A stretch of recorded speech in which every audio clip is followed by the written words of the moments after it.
바울이 우리에게 소개하고 있습니다. 복음은 하나님의 뜻이다. 하나님의 뜻.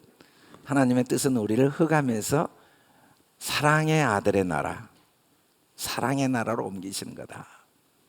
어떻게 옮기시냐면 속죄, 우리를 위해 자기 생명을 제물로 죄값으로 지불하심으로써 우리를 향한 사랑을 확증하셔서 우리를 사랑의 나라로 옮기신다는 거죠. 이제 우리는 그의 육체의 죽음으로 인해 하나님과 화목하게 되었다. 하나님이 얼마나 나를 사랑하시는가를 깨닫게 해주셨고, 그리고 거룩하고 흠없고 책망할 것이 없는 자로 하나님 앞에 서게 하셨다. 이게 복음이라는 거예요. 복음. 골로새 성도들에게 이 복음을 바울은 나누고 싶었던 거죠. 근데 사실 우리가 교회에서 복음을 많이 듣지만 그 복음이 되지 않고 종교가 될 때도 많이 있습니다. 복음과 종교는 비슷해 보여요. 근데 전혀 다릅니다. 종교에 대한 이야기는 참 많이 나와요. 역사가들은 사람이 살았던 모든 역사, 기록된 역사는 종교가 항상 함께했다. 사람이 산 그 시대와 장소에 종교가 없는 시대나 장소는 한 번도 없었다는 거예요. 왜 사람은 그렇게 종교를 추구할까? 그 이유는 뭐냐면 사람에게 제일 중요한 것, 제일 중요한 문제를 하나만 이야기하라면 사실은 행복입니다. 행복이에요. 누구나 사람은 행복을 끊임없이 추구하고 갈망하고, 또 행복이 없으면 살 의미를 못 느끼죠. 근데 사람에게 제일 중요한 게 행복이지만 문제는 행복이 무언가를 알 수가 없을 때가 너무 많아요. 이게 행복인가? 라고 생각했는데 그게 행복이 아니네. 이게 행복인가? 라고 생각했는데 그게 행복이 아니에요. 또 언제 행복한가? 이 문제에 대한 고민을 아무리 해도 행복한 때를 알 수가 없어요. 과연 어떻게 하면 내가 행복할 수 있을까? 많은 이야기를 합니다. 돈을 벌면, 명예를 얻으면, 권력을 얻으면, 몸이 건강하면, 오래 살면, 많은 인간관계를 맺으면, 자기 꿈을 이루면, 목표를 성취하면, 또 자기 욕망을 잘 절제하면, 많은 이야기를 하는데 사실은 문제는 이런 문제를 제공하는, 이 문제 해결책을 제공하는 게 종교인데 그 종교 안에서 실제로 행복을 경험한 사람은 아무도 없어요. 왜냐하면 수없이 많은 행복에 대한 답을 제공하지만 절대로 행복할 수가 없다는 사실을 경험하고야 말고, 또 진짜 행복의 방법을 절대 알 수 없다는 걸 종교가 우리에게 계속 경험하게 하는 거죠.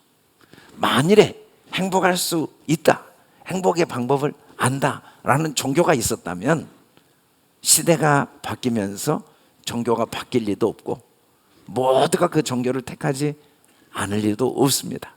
근데 없어요, 그런 종교가. 사실은 그렇게 행복을 제공했다는 종교가 있는 것처럼 보인다 할지라도 문제는 행복의 유한성이 종교가 해결을 못해요. 유한성을. 결국 죽으면 끝나버리거든요. 그 행복은 의미가 없어요. 행복이 영원해야지. 그래서 종교가 절대로 행복을 제공하지 못하죠. 특히 우리가 수없이 많은 역사 속의 종교들이 행복에 대한 답을 제시하려고 했지만 궁극적으로 내가 어디서 왔고 어디로 가는지는 절대로 대답을 못합니다. 대답한다 할지라도 그게 내게 전혀 와 닿질 않아요. 또 내가 무엇 때문에 사는가에 대한 수없이 많은 답을 제공하는데 아무리 많은 철학책을 읽고 아무리 많은 종교 활동을 해도 내가 무엇 때문에 사는가에 대한 답을 절대로 제시하지 못해요. 또 나는 무엇을 위해 살아야 되는가? 절대로 이 답을 제시하지 못합니다. 세상에 왜 이렇게 문제가 많은가? 종교는 문제를 해결하겠다고 말합니다. 근데 해결한 적이 없어요. 사실은 요즘 어려운 시대라는 이야기를 많이 하는데 그러지 않아요.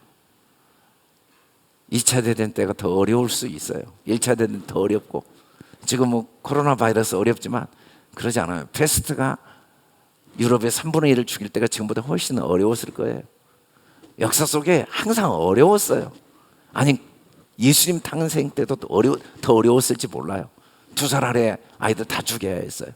아니, 모세가 태어날 때 더 어려웠을지 몰라요. 남자는 물에 다 던져 죽여야 했어요.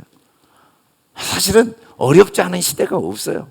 종교가 이 시대의 문제를 해결한다고 아무리 이야기해도 해결된 적이 없고 계속 시대는 어려워요. 가정도 어렵고, 부모와 자녀도 어렵고, 직장 생활도 어렵고, 국가 간의 갈등도 어려워요. 도대체 왜 그럴까요?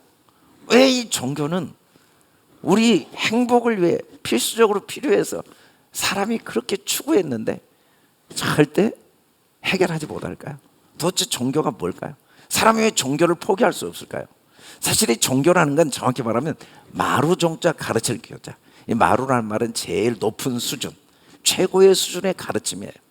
아무래도 종교는 오랜 세월 동안 지혜가 쌓인 결과물이기 때문에 우리가 살아가는 시대에 사람들이 추구해야 될 최고의 가르침인 건 사실입니다.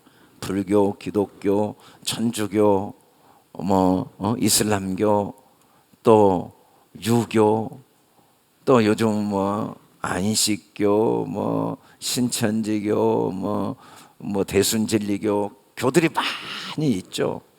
하나같이 어느 정도 우리가 배울 만한 가치가 있을 수밖에 없는 이유는 오랫동안 인간의 문제를 해결하기 위해 고민해온 지식들의 총합체가 종교니까, 그 마루종, 제일 가르침의 윗자리에 있으니까 종교가 우리에게 힘을 발휘하고 영향을 주고, 또 우리가 그걸 추구하지 않을 수가 없는 건 사실이죠. 그래서 역사 속에 어느 시대에나 종교가 있었다고 말하는 거죠. 근데 문제는 뭐냐면, 이 종교를 마르크스는 뭐라고 표현을 했냐면, 종교는 민중의 아편이다라는 표현을 했었어요. 근데 이분의 표현이 단순한 표현이 아니고 공산주의를 만들어버리고 지구의 반절을 공산주의에 빠져들게 만들었거든요. 근데 이분이 종교에 관심이 없거나 종교를 모르는 분이 한 이야기가 아니에요. 이분은 유대인의 부모가 유대인이었고 또 아버지가 목사였거든요. 유대교도 알지만 기독교도 잘 아는 사람이에요. 기독교 생활을 철저하게 어릴 때부터 해보니까 이거 아편이다. 아편이라는 게 꼭 나쁜 것만 아니거든요. 일시적인 문제를 해결해 주는데, 아편의 약점이 뭐냐면 중독성과 그리고 사고를 거리게 하고 나중에 몸을 완전히 쓸모없게 만들어버려요. 이게 아편의 문제죠. 이게 종교라는 게 자기가 볼 때 꼭 필요 없는 건 아니에요. 가르침의 으뜸이니까. 근데 결과적으로 이 종교가 하늘나라, 극락, 메시아의 환상을 제공하더니 현실의 문제에는 아무 도움이 안 되더라는 거예요. 부부 문제 해결 안 되고, 경제 문제 해결 안 되고, 국가 문제 해결 안 되고, 나라와 나라의 갈등 해결 안 되고, 시대 문제 해결이 안 된 모습을 자기가 체험했다는 거죠.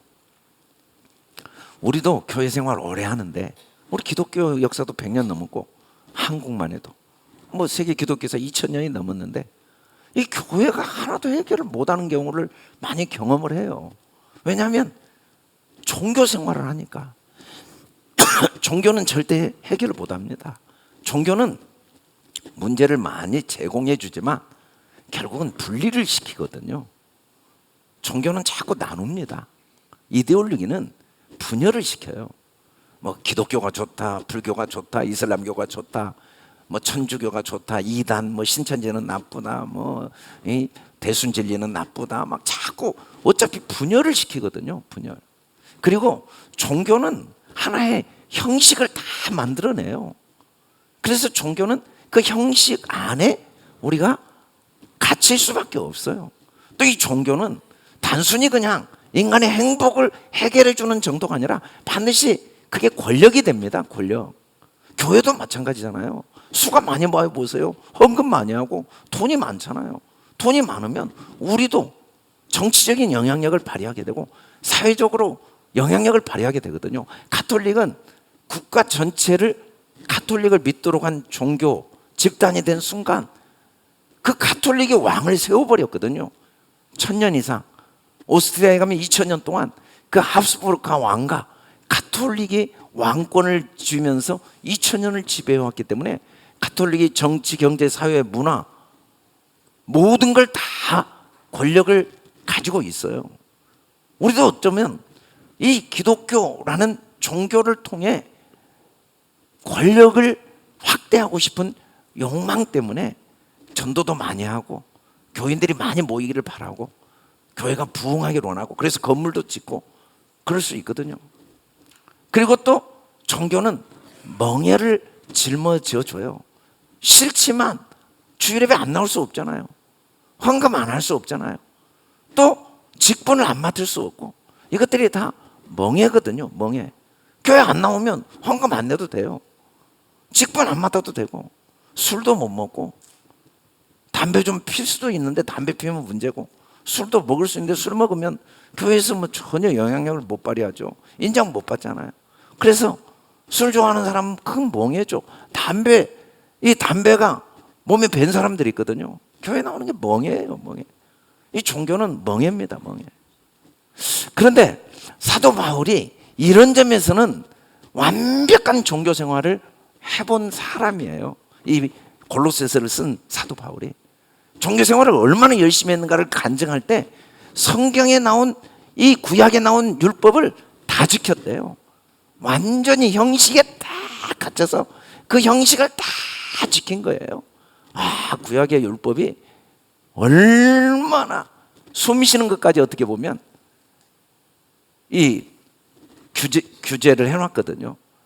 그리고 결과는 뭐였냐면 그걸 잘 지켰더니 철저하게 분리가 된 거예요. 예수 믿는 사람 죽이고 감옥에 가두고 이런 일을 막 온 힘을 다해서 했거든요. 그리고 자기는 권력이 있었어요. 가말리엘 문화생. 보통 유대인들 중에 이 바울이 한 말이 얼마나 영향력이 있는지 보통 출신이 아니에요. 가말리엘 문화생. 보통 신학교를 나온 게 아니에요. 박사 학위를 가졌고 보통 그리고 유대 종교를 완벽하게 형식을 잘 따랐기 때문에 누구도 그에게 그 앞에 와서 할 말이 없었어요. 그 앞에 다 무릎 꿇어야 돼요. 근데 그가 이렇게 종교 생활을 잘 했는데 정말 그 안에 아무런 행복은 없었거든요. 근데 그가 어떤 일을 경험했냐면 이 예수 믿는 사람들을 잡아서 감옥에 가두려고 담메색으로 가고 있는 중에 갑자기 소리를 들었어요. 사울아 사울아 내가 어째서 나를 박해하느냐. 그 소리가 들린 거예요. 깜짝 놀랐어요. 아무도 못 듣는 소리를 혼자 들은 거예요. 다른 사람은 아무도 못 들었어요. 자기 혼자만 들었어요. 그리고는 누굽니까? 라고 물어보니까 내가 박해하는 예수다 라는 이야기를 들은 거예요. 아니 다른 사람 하나도 안 들리는데 자기 귀에 네가 박해하는 예수다. 예수님이 자기 귀의 소리에 들린 거죠. 이 소리는 음성은 절대 아닌 이유가 뭐냐면 같이 있는 사람 하나도 못 들었다거든요. 만일에 제가 말한 이런 소리였다면 옆에 있는 사람 들어야죠. 근데 전혀 못 들은 거예요. 알고 보니까 이게 마음으로 들려오는 소리였어요. 그 소리가 들릴 때 그에게 어떤 일이 일어나냐면은 눈이 싹 비닐이 벗겨진 거예요. 눈이. 그리고 세례를 받은 거죠. 이게 복음이에요. 기독교는 종교가 아닙니다. 복음이에요. 복음. 복음은 소리가 들린 거예요. 소리가 들렸냐 안 들렸냐는 나만 알아요. 소리가 딱 들리면 비닐이 벗겨져. 비닐이 딱 벗겨져요. 아직도 안 벗겨졌으면 아직 소리는 안 들린 거예요. 나는 기독교에 머물러 있는 종교 생활하는 거지 복음 안에 있는 건 아니죠. 기독교는 종교가 아니라 복음입니다. 사람들이 어쩔 수 없이 기독교라고 표현하지만 그 표현은 겉으로 된 표현이지 실제로는 다른 종교와 완전히 구별된 종교라는 의미의 기독교예요. 왜 구별된 종교냐면 이 기독교는 소리를 듣는 거거든요. 복음이 들려졌다는 건 뭐냐면 그리스도와 함께 장사되는 거고 그리스도와 함께 살아나는 거예요. 도대체 뭐가 장사됩니까? 뭐가 무덤이 땅속에 묻힙니까? 뭐가 다시 살아났습니까? 죽었던 게 어떻게 다시 살아납니까? 그 죽고 살아난 게 뭐냐면 죄가 죽고 죄에 대해서 살아나는 거죠. 죄가 죽었다는 말은 뭔 말이냐면 하나님과 나를 분리시켰던 생각이 죽은 거예요. 지금까지는 내가 어디서 와서 어디로 가는지 몰랐는데 그 생각이 죽어버려요. 하나님이 나를 만드셨구나. 그리고 하나님이 나를 보내셨고 하나님께 내가 가는구나. 그리고 더 나가서 하나님이 내 안에 계시는구나. 통치자와 권세를 무력하고 십자가로 이기셨다 그랬는데 이 통치와 권세가 뭡니까? 통치와 권세가 우리를 죄짓게 만드는 세력인데 그 세력이 뭐냐면 계속해서 종교 생활을 하게 하는 거예요. 하나님의 음성을 듣지 못하게 하는 것. 이걸 하나님이 다 없애버리신 거죠. 그래서 더 이상 종교 생활을 하지 않아요. 하나님의 음성이 내 안에 들려지고 내 안에 하나님이 주인 되신 생활, 이게 그리스도의 복음이라고 사도 바울이 말합니다. 근데 사실은 우리가 이 복음을 분명히 받았어요. 주님의 음성이 들려지지 않고 교회를 나올 수 있는 사람은 한 명도 없어요. 나는 주님의 음성이 안 들렸다고 착각할 수 있지만 마치 어린아이가 엄마 아빠의 음성을 듣고 뱃속에서부터 자라고 태어나서도 엄마 아빠의 음성이 계속 그에게 들려지고 있지만 그 아이는 인식하지 못할 수 있어요.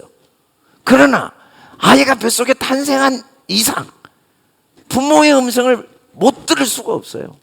부모의 심장 소리를 1분에 70번씩 들으면서 하루에 듣고 엄마의 심장 소리를 듣고 태어나지 않을 수가 없어요. 매일매일 엄마 아빠의 목소리를 듣지 않을 수가 없어요. 생명이 탄생한 이상 우리가 교회에 나왔다면 주님의 음성이 들려지지 않을 수는 없어요. 내가 인식하지 못해도 우리는 다 주님의 음성이 들려져서 이 교회라는 공동체에 나왔는데도 불구하고 아직도 어린아이에 머물러 있으면 여전히 종교 생활을 할 수가 있어요. 종교 생활이 나쁘다는 게 아니에요. 틀렸다는 게 아니라 그 종교 생활은 성장을 위한 사다리에 불과하지 그 자체가 목적은 아니에요. 종교가 없이 누구나 그 하나님의 음성을 듣고 인식하는 수준까지 갈 수 있는 사람은 없습니다. 그래서 기독교가 종교라는 게 틀렸거나 나쁘다는 게 아니라 거기에 머무를 수는 없는 거죠. 종교도 하나님께로부터 나왔거든요. 근데 그 종교는 결국은 복음으로 인도하기 위한 도구에 불과해요. 우리가 종종 종교 생활하는 기독교인들을 볼 수가 있어요. 그 사람들의 문제점이 있다는 게 아니라 거기에 머물러 있지 않도록 하나님이 이 말씀을 통해 계속 우리를 돕고 계시죠. 바울도 지금 그 부분을 특별히 돕고 싶은 겁니다. 우리를 종교에 머물게 하는 요소들이 있어요. 그래서 바울이 오늘 뭐라고 이야기하냐면 철학과 헛된 속임수로 너희를 사로잡을까 주의하라. 그리스도로 인하여 부름받은 사람이 교회거든요. 에클레시아. 끄집어냈어요. 에클레시아라는 말이 원래는 소리를 내어 불러냈다는 말이거든요.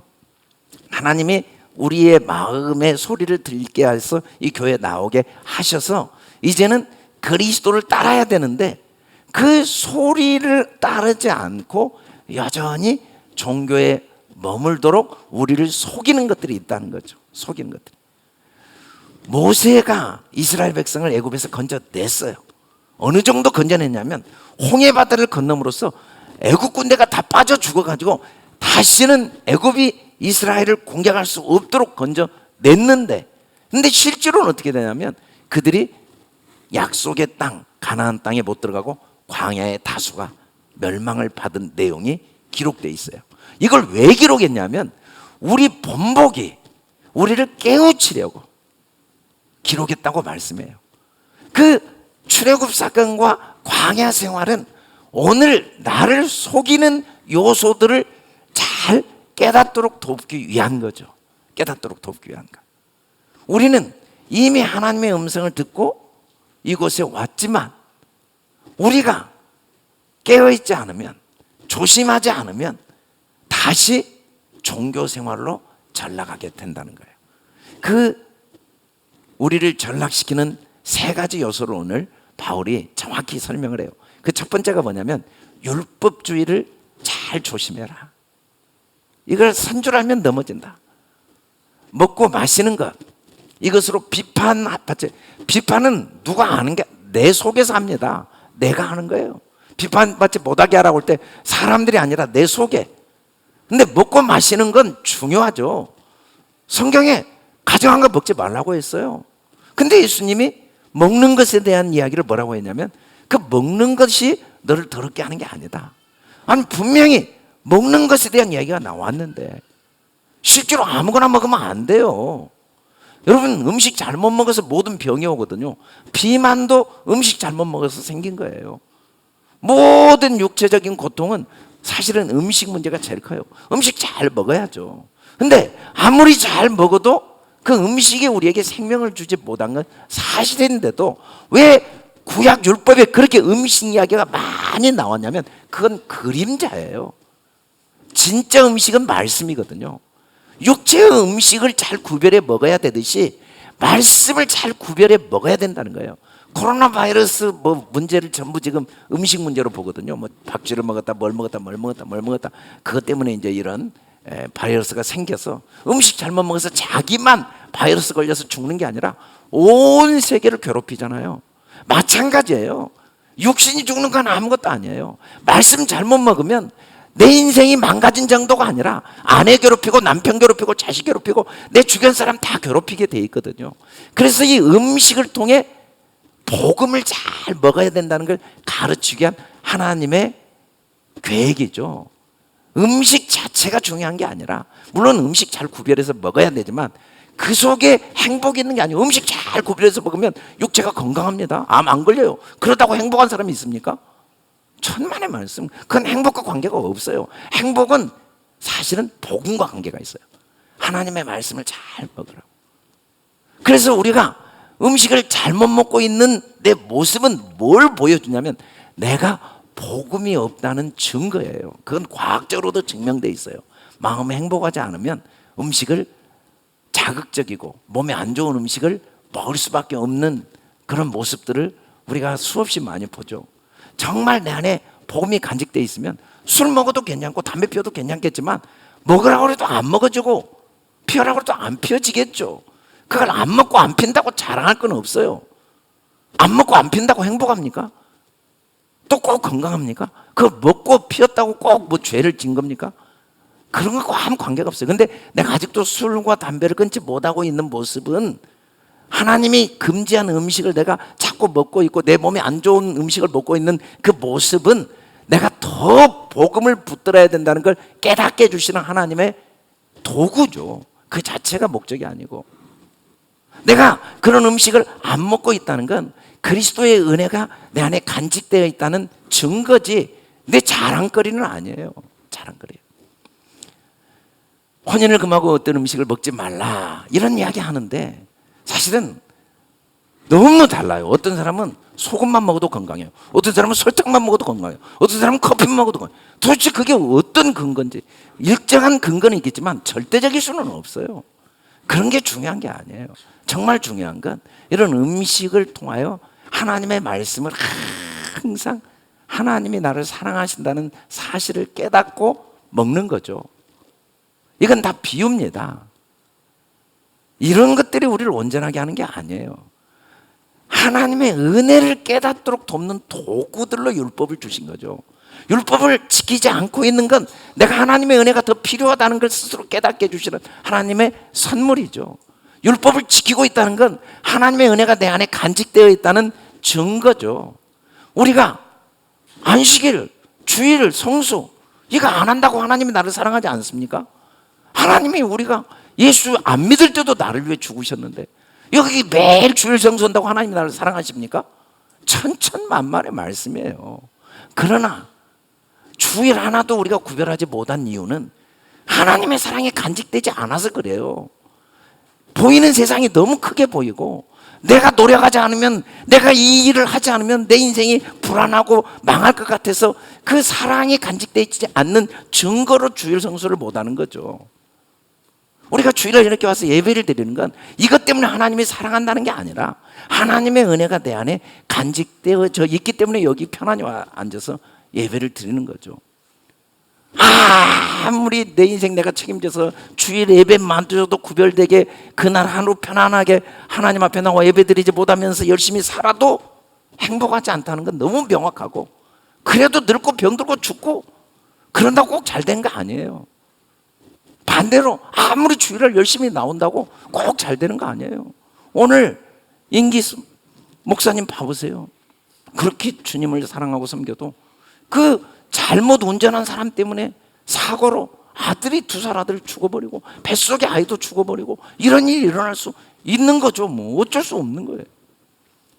근데 중요한 건 그런 문제들이 나를 비판하지 못하고 정죄하지 못하게 하는 하나님의 은혜가 그 속에 있는 거죠. 그 속에. 율법주의는 절기, 좌로 안식일, 이게 우리를 비판하지 못하게 하라. 이거 다 주님이 지키라고 명령했거든요. 날 다 주님이 정해놓은 거예요. 근데 이것들은 다 도구입니다. 이걸 지킨다고 하나님이 사랑한 게 아니에요. 이걸 안 지켰다고 하나님이 나를 벌 주시는 게 아니에요. 이걸 안 지키고 있는데 모습은 뭔가를 깨닫도록 도우시는 하나님의 은혜죠. 율법은 지키라고 준 게 아니라 지켜지라고 주신 거예요. 하나님의 사랑에 간직되어지면 제발 좀 새벽기도 하지 말고 하나님께 따로 구별되어 예배드리지 말고 절기를 지키지 말라고 그래도 지켜지게 돼 있어요. 아무리 열심히 지켜도 하나님의 사랑에 간직되지 않으면 전혀 행복하지가 않아요. 그것 때문에 오히려 더 분열하고 예배 안 드리는 사람 무시하고 그리고 비난하고 정죄하고 그렇게 돼 있다는 거죠. 그러니까 율법주의는, 율법 자체는 그리스도의 은혜가 내 안에 머물러 있는가 없는가를 깨닫게 하는 도구예요. 내가 율법을 못 지켰다는 건 그리스도의 사랑이 더 필요하다는 증거죠. 내가 그리스도의 사랑을 더 신뢰해야 된다는 걸 보여주는 증거고, 내가 율법을 지키고 있다는 건 그리스도의 사랑이 나를 강권하고 있다는 증거에 불과하지 그 자체가 중요하지 않다는 거죠. 이건 다 그림자입니다. 그림자. 그림자는 생명 없어요. 본체를 보기 위한 거죠. 이건 다 비유입니다. 비유. 여러분, 비유는 진짜가 있기 때문에 뭔가를 옆에 놓고, 비유가 옆에 놓다는데 뭘 놓고 비교해서 설명하려면 원래 진짜가 있으니까 옆에를 놓은 거예요. 근데 하나님은 우리를 비유로밖에 말씀 못 하시는 이유가 하나님 나라는 볼 수가 없거든요. 우리가 알 수가 없어요. 그래서 비유로밖에, 하나님의 모든 말씀이 비유예요. 우리가 몰라서 그러지 창세기부터 계시록까지 비유하는 게 하나도 없어요. 사건 모두가 비유예요. 하나님 나라를 나한테 알려주기 위한 하나님의 비유죠. 비유. 그 자체가 목적이 아니에요. 아브라함, 이삭, 야곱, 출애굽 이런 게 아니고 이걸 통해 진짜를 말하고 싶은 거죠. 진짜가 뭐냐면 하나님이 어떻게 나를 사랑하시는가. 이건 다 그림자들입니다. 하나님이 어떻게 나를 사랑하시는가. 제자들이 예수님에게 물어봐요. 하나님의 나라가 어느 때 옵니까? 하나님 나라를 볼 수가 없어요. 그래서 비유로밖에 말 못해요. 그리고 하나님 나라는 사실 우리 안에 있다고 그랬어요. 우리 안에. 근데 우리 안에 어떻게 하나님 나라가 있습니까? 말씀으로 너희 구원의 복음을 듣고 그 말씀으로 믿어 약속의 성령으로 인치심을 받은 게 하나님 나라다. 하나님 나라가 우리 안에 충만한 사람은 지식에 넘치는 그리스도의 사랑이 눈이 열려 보이는 거예요. 율법을 통해 하나님의 사랑이 보이는 거예요. 사건을 통해 하나님의 사랑이 보이는 거예요. 교통사고를 통해 하나님의 사랑이 보이는 거예요. 내 아이를 죽게 한 운전을 잘못한 사람을 통해 하나님의 십자가 사랑이 보여지는 사람, 그게 하나님의 말씀 안에, 하나님 나라 안에 있는 사람이죠. 그 생각이 하나님 나라입니다. 그 말씀이 하나님 나라예요. 안 보여요. 보이는 것만 진짜처럼 보여요. 아들이 죽은 것만 진짜처럼 보여. 아들이 죽지 않았어요. 하나님께로 와서 하나님께로 갔어요. 일찍 가건 늦게 가건 어차피 가요. 교통사고로 죽거나 그냥 죽거나 똑같이 어차피 죽어요. 그게 중요하지 않게 보여지는 것, 그게 지식이죠. 그게 말씀이고, 말씀, 그게 내 속에 있는 사람이 하나님 나라예요. 하나님 나라.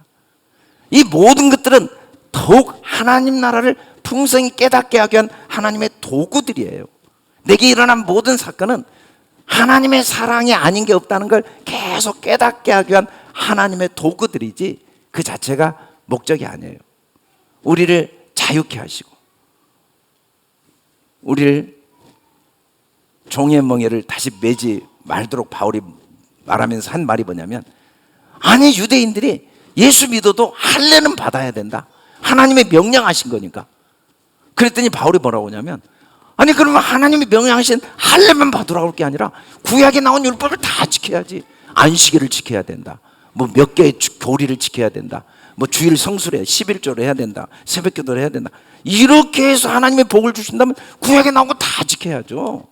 그 율법들은 지킴으로 복을 받는 게 아니라 하나님의 사랑이 내게 얼마나 더 필요한가를 깨닫게 하는 도구에 불과해요. 율법이 나에게 어떤 역할을 하냐면, 그게 안 지켜지고 있는 증거는 뭐냐면 하나님의 사랑을 내가 더 믿어야 된다는 걸 알게 하시는 도구죠. 그리고 진짜로 아버지의 사랑이 내 안에 있는 걸 항상 기억하고 간직하고 있으면 성경에 말한 모든 율법이 다 지켜지게 돼 있어요. 인기스가 그 트럭 운전사를 용서한 게 아니라 용서하게 하신 하나님의 은혜가 나타난 것 뿐이지 그가 한 게 아니에요. 그가 주님께 집중하고 있으니까, 그 주님의 말씀이 그 안에 하나님 나라가 있으니까 그 아들을 죽인 사람이 용서되어진 거죠. 용서되어진 거죠. 율법 안에서 의롭다함을 얻으려 하는 너는 그리스도의 은혜에서 끊어지게 된다고 그랬습니다. 그리스도 예수 안에 있는 자는 사랑으로 역사하는 믿음. 그래서 모든 율법은 더 많은 사랑을 내 안에 간직하도록 돕기 위한 하나님의 도구들이죠. 둘째는 신비주의인데, 이 신비주의는 꾸며낸 겸손과 천사 숭배.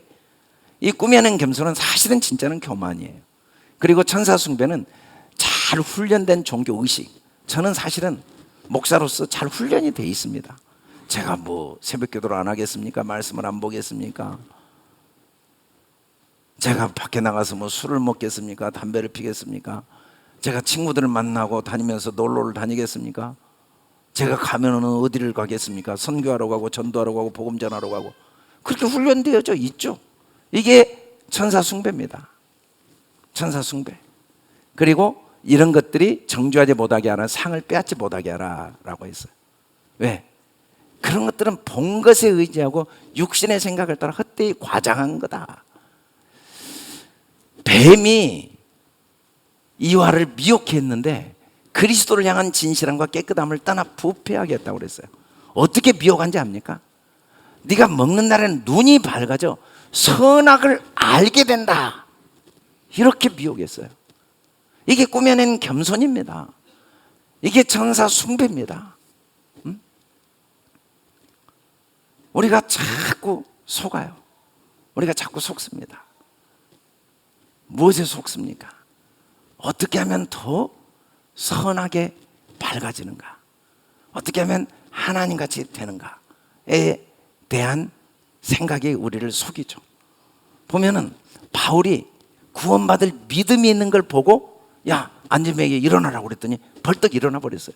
그 구원받을 믿음이 있는 게 보였다는 게 뭐냐면, 하나님이 그 안에 역사하시는 그 역사하심을, 하나님이 그 속에 역사하심을 바울에게 알게 하신 것에 불과하죠. 그래서 바울이 하나님이 이 사람을 일으키시네, 너 일어나 라고 말했죠. 그랬더니 사람들이 뭐라고 하냐면, 야 신이 내렸다, 신이. 바나바는 제우스고 바울은 헤르메스다 라고 이야기했는데, 바울이 뭐라고 합니까? 어찌하여 이런 일을 여러분 같은 똑같은 성정을 가진 사람 나에게 하려고 하느냐? 살아계신 하나님께 돌아가라. 우리가 꾸며낸 겸손과 이 천사 숭배의 마음을 빼앗기면 안 돼요. 우리는 자꾸 뭐 향기교회가 어떠니, 뭐 기독교가 어떠니, 뭐 뭐 예수 믿는 사람이 어떠니, 뭐 이강조 목사가 어떠니, 우리 교인들이 어떠니, 우리 자녀들이 어땠니, 예수 믿었더니 뭐 우리 사업이 어땠니, 이런 데 관심을 많이 갖는데 그 아무 의미 없어요. 그럼 뭐 어쩌자는 거예요. 그 속에서 역사하시는 하나님, 믿음의 기도는 병든 자를 치료하고 의인의 간구는 역사하는 힘이 있어요. 엘리야가 특별한 사람이 아니에요. 그 엘리야를 통해 하나님이 비를 그치게 하시고 비를 내리게 하신 그 하나님이 나의 하나님인 걸 알게 하려고 엘리야를 소개한 거지, 엘리야를 배우라고 소개한 게 아니에요. 그 엘리야 속에 역사하신 하나님, 아들을 제물로 바친 아브라함을 배우라고 아브라함을 소개한 게 아니라 우리와 똑같은 성장을 가진 아브라함을 아들을 바치게 하신 그 하나님이 내 하나님, 내 속에 있는 하나님인 걸 알게 하도록. 나는 심었고 아볼로는 물을 주었으되 심은 이나 물 주는 이는 아무것도 아니에요. 향기교회 아무것도 아니에요. 기독교 아무것도 아니에요. 이강조 목사 아무것도 아니에요. 그 하나님이 여러분 하나님이고 아브라함의 하나님이 내 하나님이고 그걸 인정하고 믿으라고 성경이 기록되어 있고, 바울의 하나님, 바울이 누구였는데요? 포용자요, 살인자요, 죄인 중에 괴수인 그를 초대교회 선교사로, 이방인의 선교사로 쓰신 그 바울의 하나님이 진짜 내 하나님인 걸 믿으라고 바울을 소개한 거지, 바울이 뭐 어땠다, 바울이 뭘 했다, 바울이 뭐 그런 걸 배우라고 써놓은 것은 신비주의에 속고 있는 거예요. 바울을 보면서 더 복음을 믿으라고, 아브라함을 보면서 더 그 하나님이 내 하나님이다, 그 하나님 내 기도를 들으세요. 이강조 목사 기도만 들은 게 아니라 이강조 목사 기도를 들은 걸 보고 아, 내 기도도 들으시는 그 하나님이 내 하나님이니까, 그 아브라함의 하나님이 내 하나님이니까, 엘리야의 하나님이 내 하나님이니까 믿고 기도하고 받은 줄로 믿고, 안 주셨으면 더 좋은 뜻이 있는 걸 믿고 그러라고 성경이 기록되어 있는 거지. 자꾸 이 꾸며내는 겸손에 속으면 안 돼요. 우리가 거기에 빠지면 안 돼요. 저도 그래요. 우리 교회 부흥했으면 좋겠어요. 건물도 잘 지어놓고 사람들 많이 왔으면 좋겠어요. 헌금도 많이 하고 일이 잘 됐으면 좋겠어요. 왜? 꾸며낸 겸손이죠. 하나님이 했다고 하면서 나 자랑하려고, 우리 자랑하려고, 나 드러내려고. 그 속에 행복 없어요. 그 속에 능력이 없어요. 그 아무것도 아니에요. 그걸 통해서 아, 그 하나님이, 아브라함의 하나님 진짜 우리 하나님이구나 하는 걸 배우라고 하나님이 능력을 주시고 은혜를 주실 수 있겠죠. 그리고 욥과 같은 고난을 통해서 그 고난 속에도 하나님이 내 하나님인 걸 알도록 욥도 있고, 그리고 스데반도 있고 가인도 있고, 혹시 내 가족 중에 돌에 맞아 죽는 한이 있더라도 그 속에 하나님의 선한 뜻이 있다는 걸 배우라고 스데반이 있는 거죠. 우리는 그래서 어떤 경우에도 하나님의 선한 뜻이 있다는 걸 찾지 않을 수가 없어요. 성경에 다 나왔거든요. 사자굴에 던져줘도 그 속에 하나님의 선한 뜻이 있고, 불에 타 죽어도 그 속에 하나님의 선한 뜻이 있고, 걱정할 게 하나도 없다는 걸 알으라고 성경에 있는 거죠.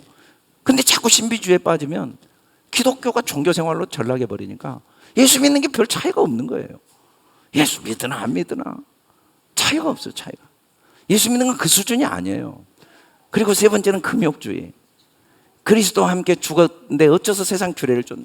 그 규례가 뭐냐, 붙잡지도 말고 맛보지도 말고 만지지도 마라. 이런 사람들 참 많아요. 여자는 쳐다보지도 않는다, 나는 술 담배는 접근도 안 한다, 친구들은 많이 놀러는 안 간다. 이 자체가 나쁘다는 게 아니라 이게 우리에게 무슨 의미가 있겠어요. 무슨 의미가. 이건 다 아무리 그래봤자 한때 쓰고 없어지는, 시간 지나면 다 썩고 사라지는 것들이에요. 기독교 역사에 그런 경우가 많았거든요. 많은 성인들이 있었어요. 근데 그 성인도 불행하고 그 성인 때문에 더 많은 사람들이 불행한 역사를 많이 이뤄요. 기드온이 나는 너희들 다스리지 않는다, 내 아이들도 너희들 다스리지 않는다 그랬더니 너무 백성들이 감동받아서 금을 줬더니, 야, 하나님을 잘 섬기라고 에봇을 만들었더니, 이 에봇은 뭡니까?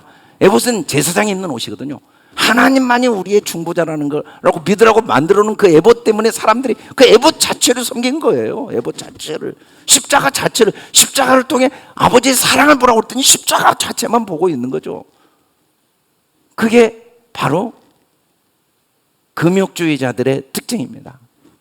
그 자체의 마음을 빼앗기는 거예요. 그 자체. 이 금욕주의는 자의적 숭배, 자의적 겸손, 몸을 괴롭게 하는 데는 지혜 있는 모양이에요. 이 자의적 숭배라는 게 뭐냐면 자기 숭배입니다. 우리가 저도 목사로서 고민이 많아요. 좀 언어 생활도 변화되고 싶고 성경도 좀 다 그냥 잘 알고 설교도 잘하고 싶고 또 사람들도 잘 섬기고 돕고 기도도 잘하고 싶고 저도 그런 욕구가 있어요.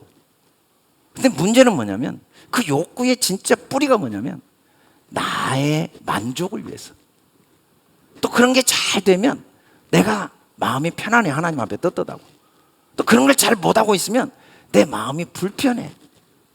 내 마음이 불편하니까. 저도 금식 기도를 할 때 혼자 나한테 물어봤어요. 너 왜 금식 기도하느냐? 근데 내 속에 들리는 음성이 뭐냐면 나도 좀 화도 안 내고 거짓말도 안 하고 죄도 안 짓고 그런 사람의 수준으로 되고 싶은 욕구 때문에 금식 기도 하고 있더라고요. 근데 그게 뭐냐면 내 숭배예요. 내 숭배, 내 만족, 내 위로. 사람들이 겉으로 보면은 하나님을 위해서 한다고 하지만 다 그 속에 자기 만족, 자기 위로, 자기 숭배가 있거든요. 이건 절대로 육체를 따르는 것을 금하는데 조금도 유익이 없습니다. 겉으로 보면은 하나님 앞에 거룩한 것 같지만 더 뿌리 깊은 교만이 있고 더 뿌리 깊은 이기심이 있고 더 뿌리 깊은 자기 만족이 있고 더 뿌리 깊은 자기의, 그게 바리새인과 서기관들이었죠. 자기도 속아버릴 정도로 숨어있는 더 무서운 죄에 우리가 속게 돼요. 먹지도 말고 만지지도 말랬다고 하와가 거짓말하죠. 하나님 그렇게 말한 적 없거든요. 자기 혼자 그렇게 생각한 거예요. 그러니까 뱀한테 속아가지고 나중에는 결국 어떻게 되냐면 먹지도 말고 만지도 말라고 했던 그 말로 먹음직도 하고 보암직도 하고 지혜롭게 하면 탐스럽게 하는 나무라고 생각하고 먹어버립니다. 제가 목회 시작할 때 우리 선배 목사님들 그런 이야기 하더라고요. 목사가 세 가지: 물질 욕심, 돈 욕심, 그리고 이 정욕, 이 세 가지만 이기면 목사로 성공한다. 그걸 어떻게 이겨요? 이길수록 더 깊은, 그걸 이길 이유, 왜 이기려고 하냐면은 명예의 욕이 있어서 그래. 나는 그걸 이긴 사람이 됐다. 넌 내 앞에 꼼짝 마. 내가 누군데? 이강주 목사 명예욕 다 이겨낸 사람이야. 물질욕 왜 이기려고 그러냐면 물질을 내 맘대로, 나 물질욕 다 이겼어. 그러니까 물질을 내 맘대로 써. 사실은 그 안에 더 들어가 보면 또 다른 욕구가 있어요. 그건 내가 이길 수 없는 거예요. 근데 내가 그걸 못 이기고 있는 증거는 뭐냐면 주님 사랑이 내 안에 아직 믿어지지 않고 있다는 증거죠. 내가 정말 주님 사랑을 마음에 간직하면 그런 욕구를 이기지 말라고 다 이겨져 있는 거죠. 그래서 그 욕구들이 이기지 못하고 있는 모습은 비판받고 자학하고 그 욕구를 이기기 위해서 더 내가 뭔가를 노력이 하는 게 아니라 더 주님의 사랑이 내게 필요하고 더 주님의 사랑을 인정해야 된다는 걸 깨닫게 하시는 하나님의 선물입니다. 내가 그런 욕구가 이겨졌다면 자랑할 게 아니라 하나님의 은혜를 더 감사해야 될 때죠. 금욕주의, 금욕 필요해요. 욕구를 이겨야 돼요. 근데 그게 목적이 아니고 그건 더 주님 사랑을 배우기 위한 도구예요. 신비주의 필요하죠. 우리가 기적과 능력을 행하고 역사를 이루고, 근데 그 자체가 목적이 아니고 그걸 통해 더 성경에 나온 모든 주인공의 하나님이 바로 나의 하나님인 걸 인정하도록 돕기 위한 하나님의 계획이죠. 율법 필요하죠. 근데 그 율법을 지키라고 준 게 아니라 그 율법을 통해 안 지켜진 이유가 하나님의 사랑이 내 안에 뿌리내리지 못한 증거를 스스로 깨닫고 더 하나님의 사랑이 뿌리내리라고 하나님의 율법을 주신 거죠. 율법주의와 율법은 비슷한 것 같지만 완전히 달라요. 신비주의와 신비는 비슷한 것 같지만 완전히 달라요. 금욕주의와 금욕은 비슷한 것 완전히 달라요. 그 자체가 목적이거나 그걸 도구로 삼아서 더 주님 사랑을 의지하느냐, 하늘과 땅 차이라는 거죠. 머리를 붙들어야 돼요. 율법을 통해 더 주님이 내 머리가 되셔야 돼요. 신비주의를 통해 더 주님이 내 머리가 되셔야 돼요. 금욕을 통해 더 주님이 머리가 되셔야 돼요. 주님 아니고는 살 수 없습니다. 주님이 이런 나를 위해 목숨까지 주셨습니다. 주님이 나를 사랑하시고 아브라함의 하나님이 나의 하나님인 걸 인정하고, 이삭의 하나님, 야곱의, 요셉의 하나님, 그 하나님이 나의 하나님을 인정하고, 베드로의 하나님, 바울의 하나님이 나의 하나님을 더 인정하고 시인하도록 돕기 위한 거죠. 그 속에서 우리 속에 생명이 공급되니까. 죽은 자들이 누굽니까? 내가 아무것도 할 수 없다는 걸 깨달은 자, 그걸 인정하는 자가 죽은 자예요. 그 사람들만 계속 하나님의 음성이 들립니다. 모든 걸 통해 복음이 보이는 사람, 계속 하나님의 사랑의 음성이 들리는 사람이 진짜 죽은 자예요. 이 사람들은 매일 살아나는 거죠. 살아있는 사람이 뭐예요? 내가 율법을 지켜보겠다는 거야. 내가 뭔가 능력을 행해보겠다는 거야. 능력 행한 사람과 비교하고 부러워하고, 내가 뭔가 이 욕구를 이겨보겠다는 사람, 다 살아있는 사람이에요. 그 사람들은 다 살았으나 죽은 자입니다. 우리가 어떻게 거듭납니까? 하나님의 말씀이 내 안에 간직되어져야 돼요. 어떤 말씀? 그 절대적인 미리 정하시고 의롭다 하시고 영원케 하신 그 십자가를 통해 확증하신 하나님의 사랑의 말씀이 간직되어져 있는 상태, 그게 거듭나 있는 상태고, 그게 하나님 나라를 간직하고 있고, 하나님 나라는 죽어서 가는 게 아니에요. 매일매일 그 사랑의 말씀이 내 생각을 사로잡고 있는 게 하나님 나라죠. 오늘 우리가 이 하나님 나라를 어떻게 이루는가를 바울이 결론적으로 소망으로 구원을 이루고, 소망은 보이는 것을 소망하지 않습니다. 믿음은 바라는 것 대신 보이지 않는 것, 보지 못하고 믿는 자가 복이 있다고 그랬어요. 많은 표적을 예수님이 행했는데 그런 걸 기록한 진짜 목적은 뭐냐면, 그 예수님이 나의 아버지고 나의 구주이시고 그 하나님이 내 아버지구나, 그리고 그 성령님이 내 안에 계시구나 하는 걸 알고, 생명, 그게 생명입니다. 생명이 뭡니까? 영원한 거거든요. 말씀만 영원해요. 하나님의 말씀, 내 생각은 다 없어져요. 그 말씀이 하나님 말씀이 내 생각이 될 때 그 말씀이 영원하니까 내가 영원한 거죠. 그게 생명, 영생이거든요. 그 생명을 얻게 하려고 더 하나님의 사랑을 의지하고, 더 복음을 의지하고, 더 하나님의 사랑의 음성을 듣도록 돕기 위한 도구로 여러 사건들을 기록해 놓은 거지, 표적 자체가 목적이 아니에요. 그건 그림자예요. 손가락으로 달을 가리켰더니 달을 안 보고 손가락만 보면은 어리석은 거라는 거죠. 이 다 손가락이 돼요. 성경은 다 글자, 손가락이에요. 뭘? 하나님이 너를 어떻게 사랑하시는가? 하나님이 네 속에 계시고 그리스도가 네 안에 계시고, 제발 좀 더 이상 이제 다른 사람과 비교하지 말고, 외부에서 찾지 말고, 그 성경 속에 나온 모든 인물의 하나님이 나의 하나님인 걸 인정하도록 돕기 위해서 성경이 기록되어 있다는 거죠. 오늘 우리가 본 이 인기스도 과속으로 아이도 죽고 뱃속의 아이도 죽고 얼마나 불행한 일입니까? 근데 이 트럭 운전사를 용서했어요. 자기가 하려면 불가능하죠. 근데 쉬웠대요. 왜? 그 주님께 집중했더니 주님이 하게 하신 일이죠. 주님이 주님을 신뢰하게 하신 거예요. 뭐가? 주님 사랑을 인정할 때, 그 생각이 내 생각이 될 때 주님이 신뢰가 되어지는 거죠. 그리고 주님이 나를 반드시 회복하시고 축복하신다는 게 믿어지는 거예요. 우리가 자기를 부인하고 자기 십자가를 지고 따라가야 됩니다. 주님이 우리를 부르셨지만 어떻게? 날마다 주님 사랑을 찾아내는 거예요. 복음 아닌 게 없다는 걸 인정하고 찾아내는 것. 그러다 보면 율법도 지켜지고, 그러다 보면 신비한 능력도 나오고, 그러다 보면 우리가 헛된 욕망들을 이겨내겠죠. 그걸 그 자체를 목적으로 둬서는 안 돼요. 주님이 세상 끝날까지 우리와 함께 하십니다. 그래서 우리가 영원히 사는 거죠. 그 주님이 누굽니까? 주님의 진리의 말씀, 사랑의 말씀, 그리스도의 말씀. 그리스도, 우리는 그리스도 안에 있습니다. 그 말씀 안에가 그 말씀 안에 있는 내가 진짜 나예요. 나머지는 내가 아니에요. 진리의 말씀, 그의 지혜와 의로움과 거룩함으로 우리가 구원됐고, 우리가 자랑할 건 예수 그리스도. 우리는 매일 배워가야 돼요. 끝없이 그 사랑의 길이와 넓이와 높이가 어떠한가를 모든 사건과 상황을 통해 그리스도를 배워가는 거지. 코로나 바이러스도 그리스도의 사랑을 배우는 기회예요. 바이러스 없다고 행복한 건 아니잖아요. 바이러스 있다고 불행한 것도 아니에요. 바이러스 없을 때 행복했습니까? 바이러스 있다고 꼭 불행합니까? 정치적으로 민주주의라고 행복한 것도 아니고, 전쟁 중이라고 불행한 것도 아니고, 그 모든 걸 통해 하나님의 사랑을 배우면 행복할 거고, 배우지 못하면 역시 불행하다는 건 변할 수 없는 진리예요. 왕이 된 사울이 그걸 통해 하나님의 사랑을 배우지 못할 때 불행했지만, 억울하게 노예로 끌려간 요셉이 그 속에 하나님의 사랑을 발견해낼 때 그런 행복했잖아요. 하나님의 말씀은 하나님 나라고, 그게 우리의 생각이 되기를 원하시고, 그게 우리 안에 자라기를 원하시죠. 저와 여러분이 이 한 주도 이런 우리를 속이는 율법주의, 신비주의, 이 금욕주의가 오히려 그리스도의 사랑을 배우는 기회가 되어서 정말 율법이 지켜지고 하나님의 신비한 은사와 능력이 나타나고 우리를 괴롭히는 모든 욕망들이 이겨지는 그런 삶의 열매가 여러분들 안에 이루어지게 될 줄 믿습니다.